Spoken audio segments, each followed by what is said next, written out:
Hey everyone, it's Izzy. Today I'm going to talk about 7 mistakes you can make while editing. Let's get started. First mistake, not having the edit tell a story. An edit is special when there is a thought behind it. If you just choose random clips, put them together, put transition on it, it's not as special as when you put thought into what you're editing. If you choose the audio and the clips and they just match, they fit well together. And here's an example for this. Te quiero mucho. Solo me doy cuenta que no puedo vivir un segundo más sin ti. ¿Te quieres casar conmigo? I really thought of the audio and how the clips match the audio, and I also put a little text on it so that it's really obvious that I matched the clips and what is happening in those clips to the audio.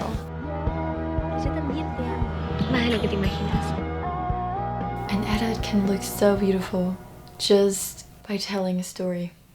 Second mistake you make while editing is not adjusting the audio and the voiceovers correctly. I experienced this so often that the audio is way too quiet and the voiceover is really loud, and the other way around, and it's not nice for the ears. Please adjust the audio and the voiceover to a level where you hear the audio but you still hear the voiceover really good, and it's not too loud, it's just very nice.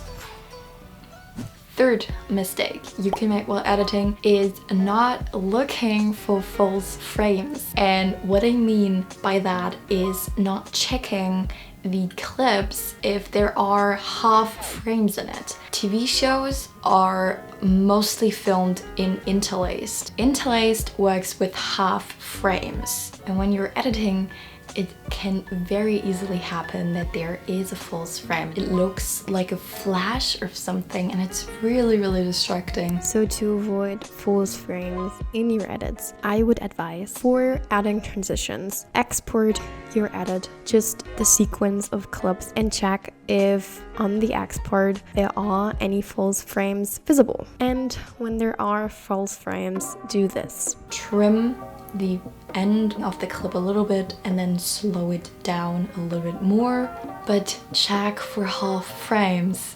Fourth mistake you can make while editing is choosing a wrong frame rate to render.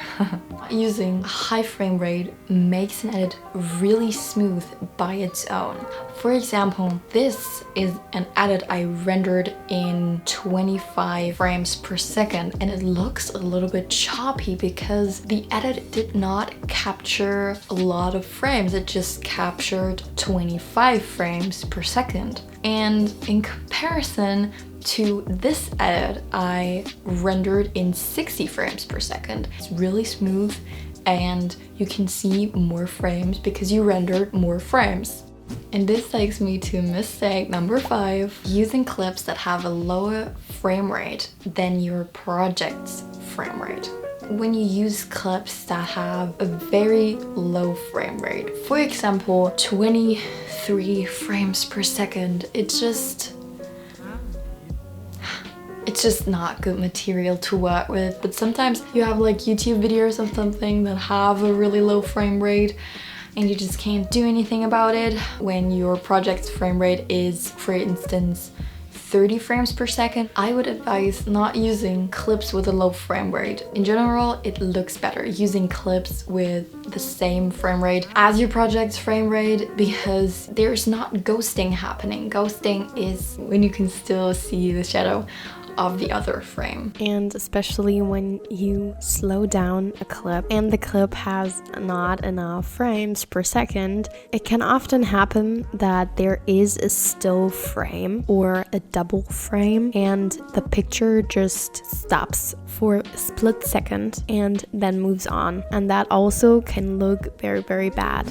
Another mistake you can make while editing is not building the right transition. And what I mean by that is not using the opposite amount when placing keyframes. For example, when you do a transition, you put a keyframe at the middle or something, and then put a keyframe at the end, and it's, for example, -50. And on the second clip, the first keyframe would have to be a +50. When using the opposite amount of those keyframes in transition, it's really smooth.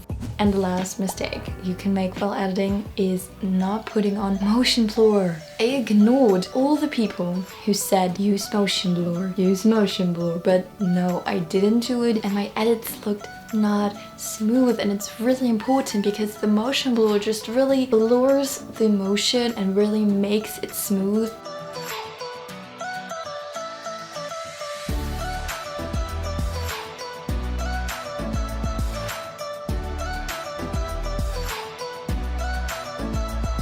And then you have to render the edit in a high frame rate. For example, when your project frame rate is 30 frames per second, which is a really good standard, render in 60 frames per second.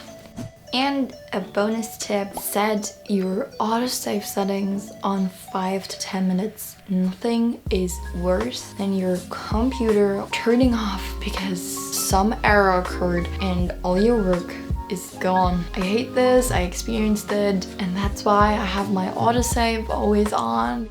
I hope that my video was a little bit helpful for you guys. Making mistakes is not bad. It helps you learn, and I learned those things, and I just wanted to tell you those so that you can avoid making those mistakes and improve your editing and your edits in general. Bye guys. I am going to talk about 7